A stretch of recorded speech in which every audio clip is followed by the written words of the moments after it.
आज मैं अनाउंसमेंट करता हूं कि इस देश की हालत सुधारने के लिए डिजिटल जेनजी पार्टी और कॉकरोच जनता पार्टी साथ में आ रही है। মাঝরাত ৩০ বছর বয়সী এক যুবক মজার ছলে এক্স হ্যান্ডেলে একটি পোস্ট করে ঘুমিয়ে পড়লেন।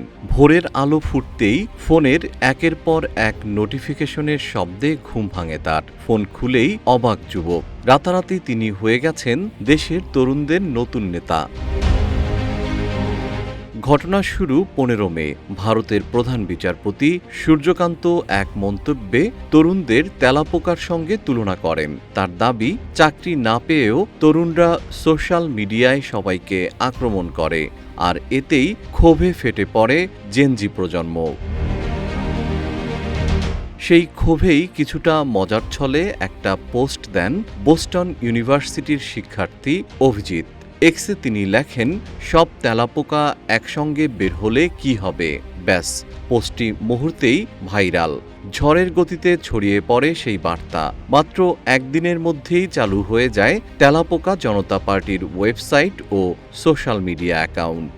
রাতারাতি হিরো বনে গেলেন অভিজিৎ। ১৪৭ কোটি জনসংখ্যার দেশ ভারতে ব্যাপক শোরগোল ফেলেছে সিজেপি বা ককরোচ জনতা পার্টি। ভারতের ক্ষমতাসীন দল বিজেপির সাথে কোথায় যেন একটা ছন্দ মিল আছে। বিজেপি সিজেপি নাম শুনে মনে হবে এটি কোনো প্রথাগত রাজনৈতিক দল, তবে আসলে এটি একটি ব্যঙ্গাত্মক অনলাইন প্ল্যাটফর্ম। বর্তমানে ইনস্টাগ্রামে সিজিপির অনুসারীর সংখ্যা ১,৯০,০০,০০০ ছাড়িয়েছে।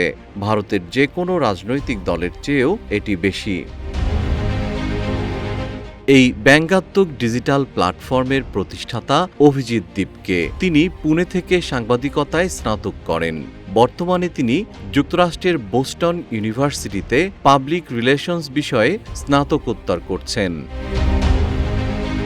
জানা গেছে ২০২০ থেকে ২০২৩ সাল পর্যন্ত অভিজিৎ দীপকে আম আদমি পার্টির সঙ্গে যুক্ত ছিলেন। তিনি দলটির সোশ্যাল মিডিয়া টিমে স্বেচ্ছাসেবক হিসেবে কাজ করেছেন।